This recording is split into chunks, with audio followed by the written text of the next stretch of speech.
Okay, hi everyone. Another vegan conversation today, interview in the Namaste. Yes. Ennis Park. Yes, that's correct. Absolutely, I remember your surname as well. So, I met you a couple of years ago. You came along totally out of the blue to a fruit luck in Botanic Gardens in Glasgow. And probably about a week later we put on a little talk for a few people. It was quite a controversial subject, I remember. A lot of the vegan forums didn't like it. Yeah, so I suppose the integration of raw veganism into vegan ethics, whereby not cooking food actually seems to harm animals less, right, depending on how you do it. Interesting. And that particular talk, I took it to the World Veg Fest in San Francisco, and it's actually that particular talk in San Francisco is the longest vegan monologue on YouTube at 100 minutes, and it's also the most researched vegan monologue on YouTube, as the research took a number of years building up to that type of thing. I would like to have a more kind of day-to-day approach to YouTube, where I just sort of talk about what I eat in a day, etc. But having been vegan for 30 years in various continents, I had built up quite a considerable amount of ideas that I wanted to express in one tube. So essentially the longest tube on YouTube. Yeah, excellent. And back then you were travelling around, you live quite a nomadic lifestyle, it would seem. Yes, I mean, whilst I haven't gone as far as having a vasectomy, I do sort of believe in childlessness, and one aspect of it is that you don't necessarily need a lot of money to live, and you do have more freedom, so you can become quite expert at traveling and getting around the world, and making it not cost a lot, and getting your passive income streams going and that sort of thing. So yeah, I mean, underlying the vasectomy idea, it's not a new idea in veganism. In Britain in the 1980s, the Animal Liberation Front, several members of whom did end up unfortunately in prison, they believed that the world population should be about 50 million in total, just to give the animals a chance. So I mean, even if we sort of sit here as vegans, we're sitting on like slabs of concrete and that sort of thing, and that's actually destroying potential animal habitats. So if the world's population is reduced to 50 million, it brings humans into a natural balance with the animals and the rest of the planet. So this is sort of maybe what some people are getting at with the childless lifestyle, and whatever approach you take to that.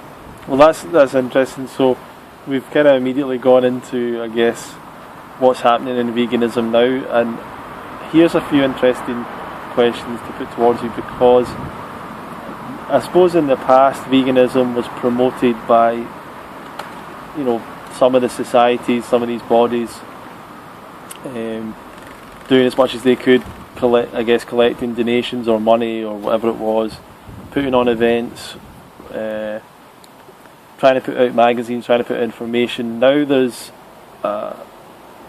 online social media, and for example, Harley and Freely will talk about that they're the most effective vegan activists in the world, and they certainly reach a lot of people.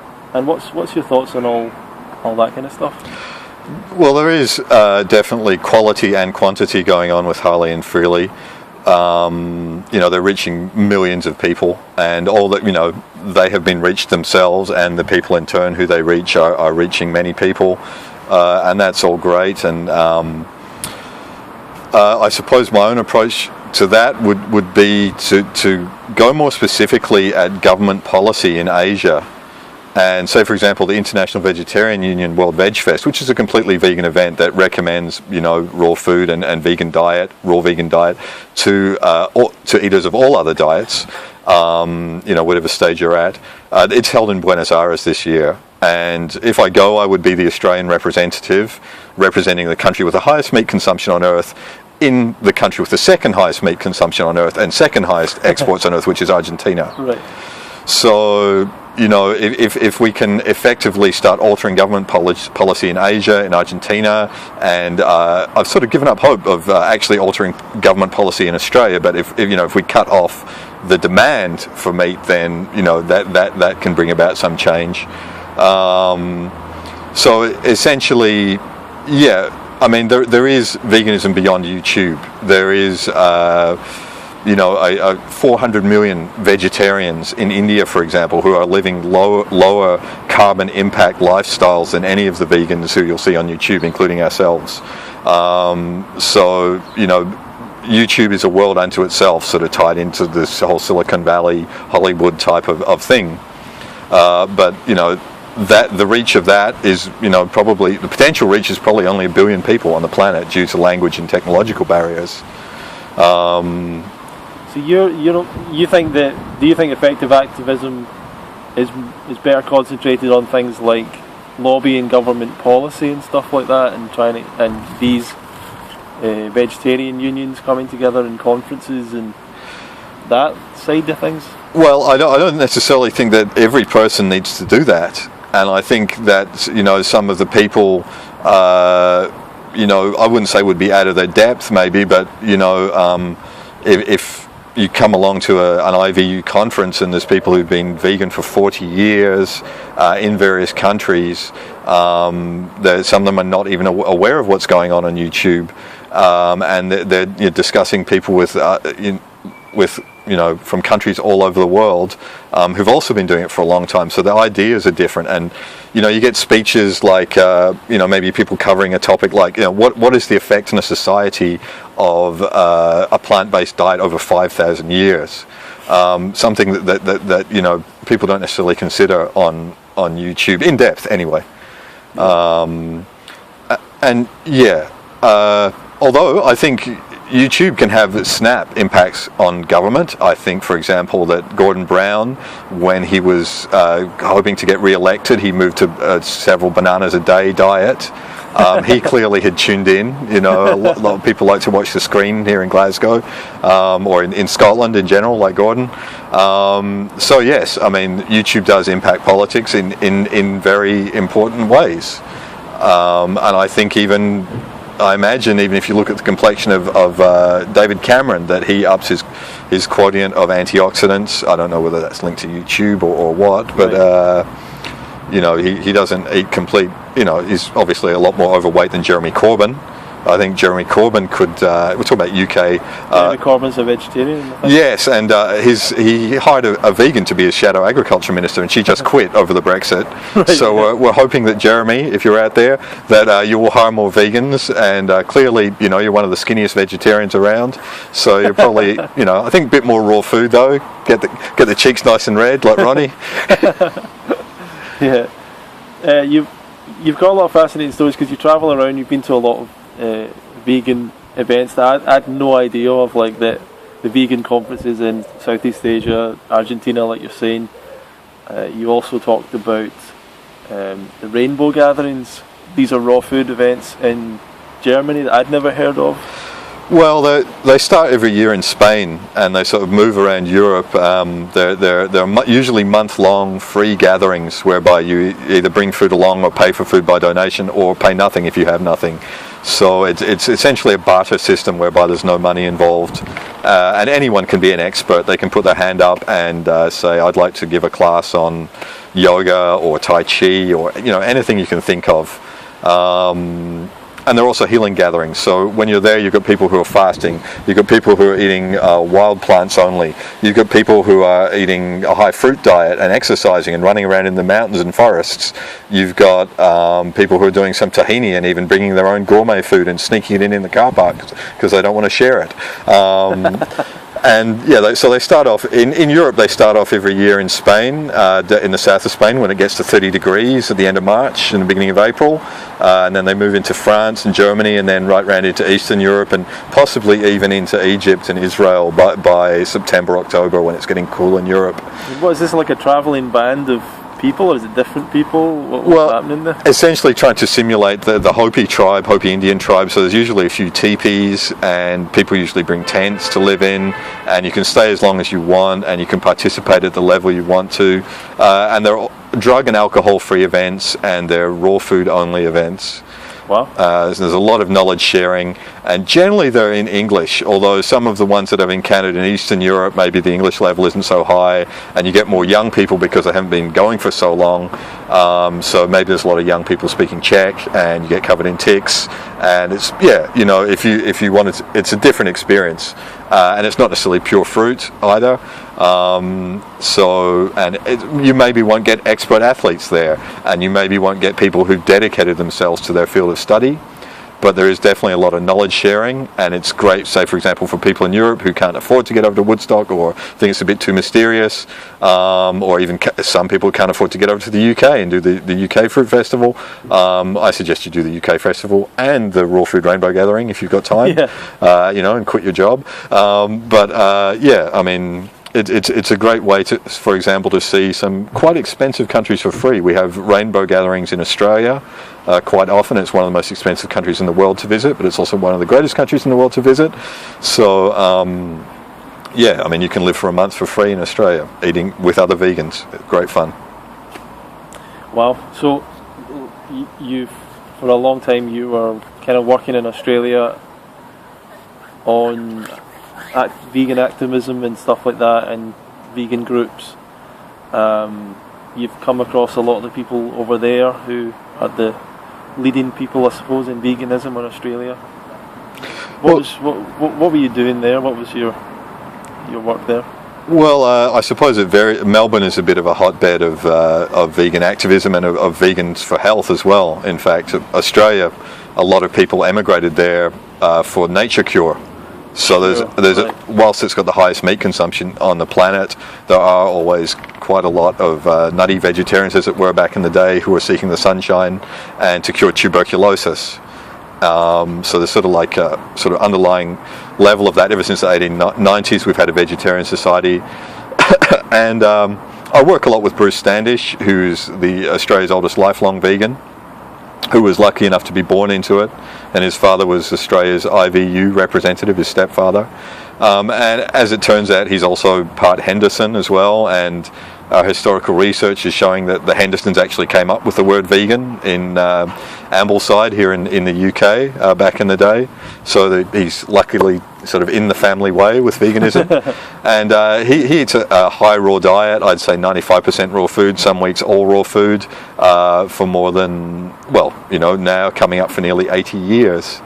And he basically just eats from his shop. And at the time, he didn't make it through university because his vegetarian ideas were not welcomed, as they were back. He was vegan then, but vegetarian was the word for vegan. Another great concept would be to actually get some pure vegan vegetarian faculties together, not just like Cornell medicine, nutrition program, but have a complete vegan faculty that covers philosophy and legal aspects and activism and sociology and all the aspects of veganism, raw foodism, etc. And probably have it somewhere sunny to begin with, but also have branch departments where the sun some of these thoughts, sometimes when appears. you start talking like this, some people are going to compare you to, or think you might be similar to that guy Aizel Mazard, Abbas Lassiel. It's had a bit of controversy around him because he's trying to sue Durian Rider in a court. What's your thoughts on some of the things he said? Well, I think Aizel is quite new to actual veganism. Hasn't been as vegan as long as he makes out, because some of the things he says, if you knew what was going on, you wouldn't say it. But he's trying to attach veganism to political science. And in a way, he's sort of adapting to YouTube and finding his feet on YouTube and seemingly getting quite a lot of attention for veganism, which is a good thing. But say, for example, he keeps on bringing Mothers Against Drunk Driving and how they had an office in every state in America, and how he'd like to see veganism have an office in every state in America. Well, it does. There are vegan societies in every single state in America. Right. So I don't know where he's going with that.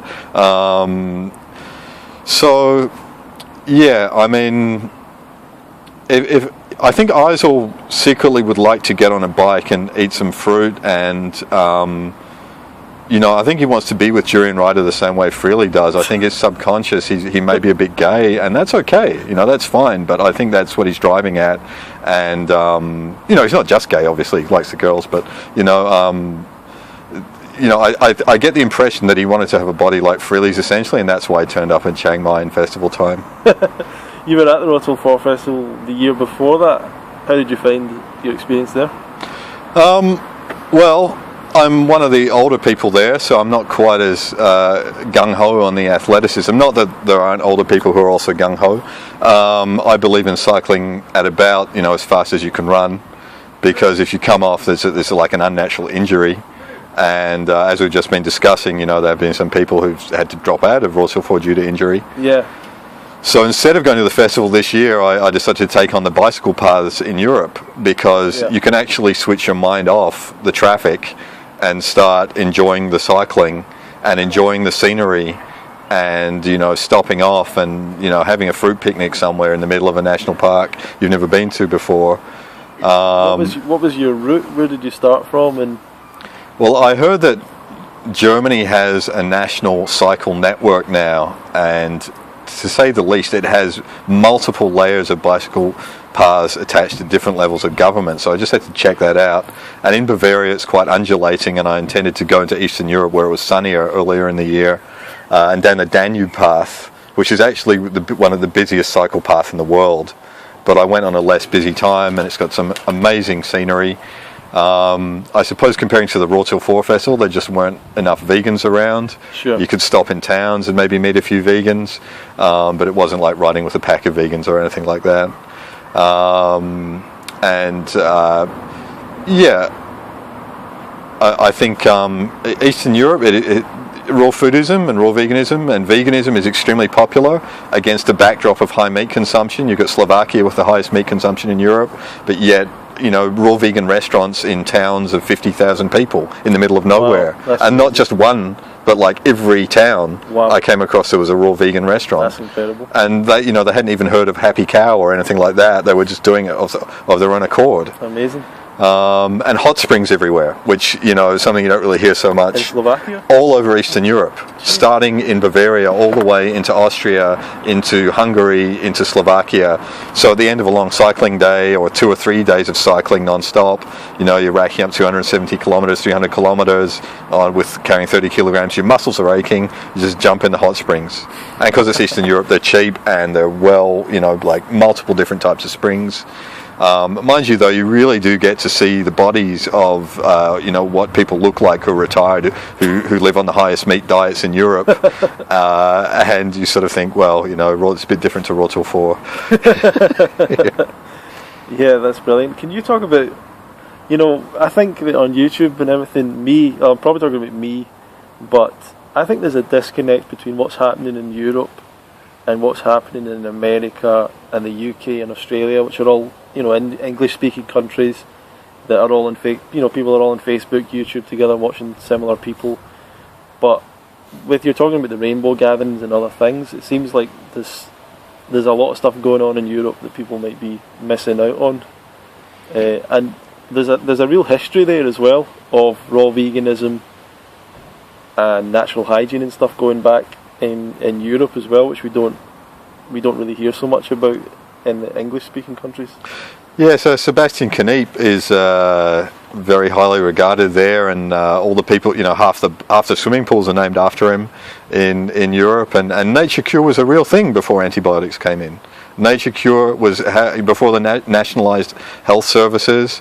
People did actually take more care of themselves. I mean, here in Glasgow, there were more vegetarian restaurants as it was back then before veganism. More vegetarian restaurants per capita in Glasgow 100 years ago than there are now. Wow. And people think we're going through a vegan revolution now. We're just going through a return to veganism.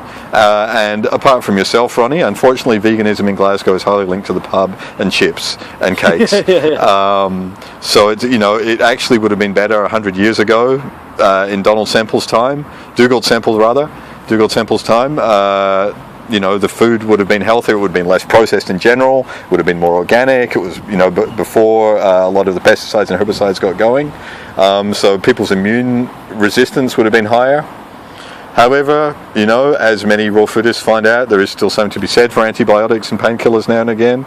So it's not all one way or the other. Also, I mean, the meat industry in all countries all over the world, and the alcohol industry and drug industries have really, taken off their propaganda and their production in the 20th century. Yeah. And now we're just trying to sort of peel that back and bring the general population back to health through macro government policy.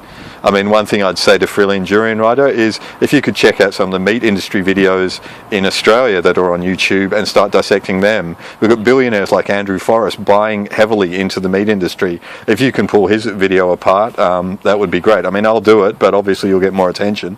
And you'll also understand everything he says in relation to where you live. So, what do you think about there seems to be a lot of tech companies and a lot of the people involved in Silicon Valley and stuff like that.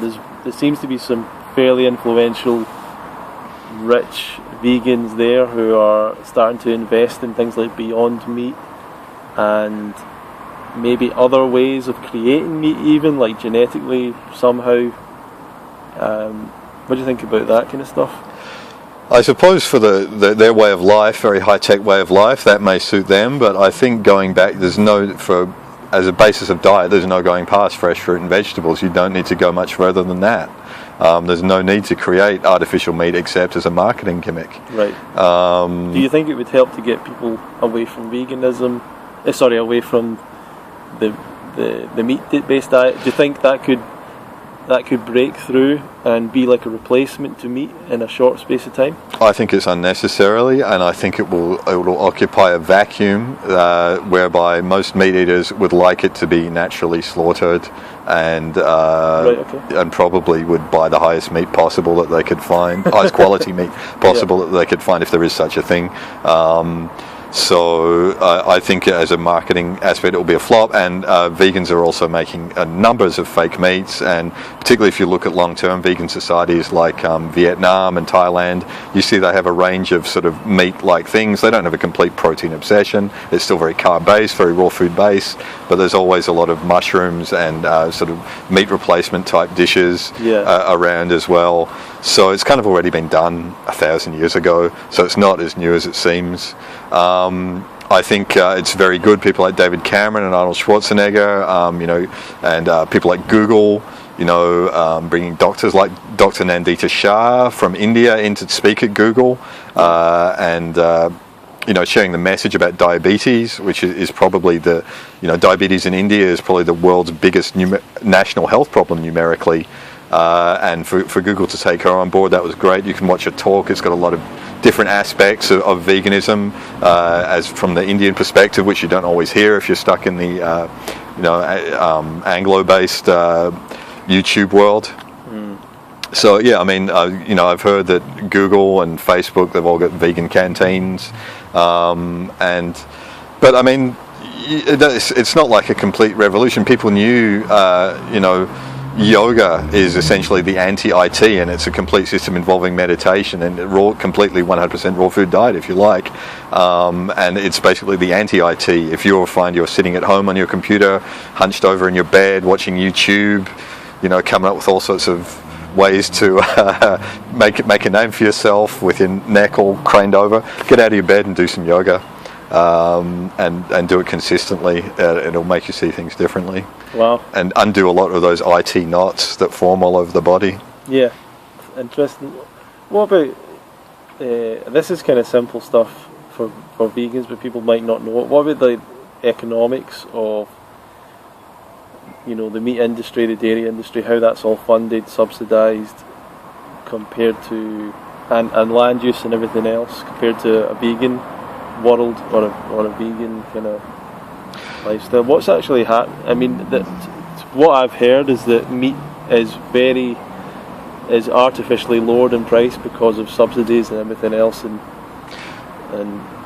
Yes, that's You know. correct. In a number of countries, including the UK and particularly in Australia, whereby you've got the highest meat consumption on earth, there's huge amounts of money going to marketing meat for free. Farmers get huge subsidies. Even in a good year, they'll still be getting money from the government.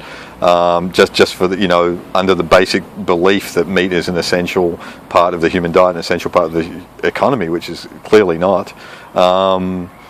So, I mean, and then in veganism, unfortunately, you've got a lot of people going for these boutique foods, boutique as we say in Australia rather than boutique, boutique foods, which can make it seem out of reach to maybe the average meat eater. If they come along to a big vegan, commercial fair and they see, packets of goji berries for £10 and, chlorella and all this sort of stuff, and people are telling them, you need this to go vegan. Whereas, it's as easy as growing tomatoes in your garden. I think that in a way, veganism, the marketing of veganism also doesn't always, you're like you're vegan on $2 a day or $4 a day type books and philosophies. Are sort of where people can start off if they do have price issues. Although I don't think, ultimately, I think you can still eat cheaper vegan than you can eat meat despite all the subsidies, all the refrigeration, all the chemical treatments, all the air conditioning in the malls. You're paying for that all through the meat price, despite the subsidies. So if you go along to the farmers market just about anywhere in the world, unless it's a very fancy farmers market, you can beat the supermarkets on price, and you can eat cheaper than if you eat meat, despite the subsidies. For sure. You've had an unhealthy vegan lifestyle and I guess a healthier vegan lifestyle now. You said you've been vegan for 30 years. Yeah. You don't seem old enough. No, I mean, I was at a meet-up last week in Edinburgh, and all of us looked about 5 or 10 years younger, and that was frankly junk food veganism. Everyone had just sort of bought packets of cakes and crisps from the supermarket, but still managed to look younger, 5 or 10 years younger than they actually were. But you've had some health things you've spoke to me about before. Yes, look, obviously veganism is not a cure for death, and if you live the vegan way of life, you will die by the vegan way of life, probably. Whether that is in a bicycle accident or B12 deficiency driving you insane, or... You're quite vocal about B12.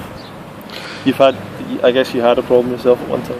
Yes, I mean, in the beginning I knew about B12 when I started off, when I was 16. There used to be adverts in the local grocers, throwing a little mushroom magic at your source of B12, and I used to go and pick mushrooms in the woods and pick them fresh for the B12 content with the dirt still on them.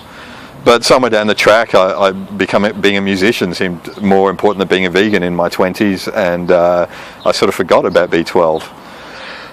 And there's many underlying factors that can cause people to have low B12 before they even start veganism, including the low amount of B12 in the environment in general, or gluten intolerance, or other things like that. So I started off with low B12 before I got going. There's a girl in my work that gets, as she was talking about B12, and I think I get the impression she's got a lot of digestive kind of issues, maybe.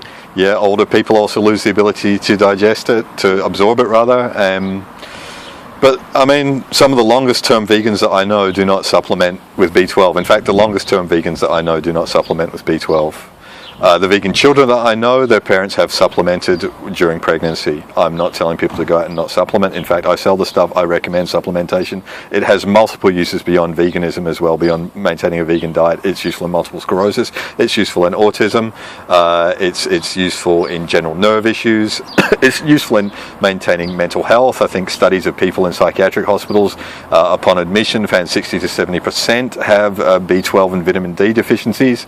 But given that the general population has deficiencies of maybe rates in various countries of maybe 50%, that is only a trend rather than an underlying complete total factor in mental health. Yeah. You also have done a number of fasts, and that was something you spoke to me about years ago, was some injuries you'd had and things, and you had some good experiences with fasting. Yes, I suppose there's essentially two schools of fasting. You got your Eastern fasting, your Western fasting. Your Eastern fasting is, say, for example, maybe based in Chinese medicine or maybe based in Ayurveda and yoga. That in yoga, it generally involves a lot of enemas, daily enemas, even multiple enemas per day.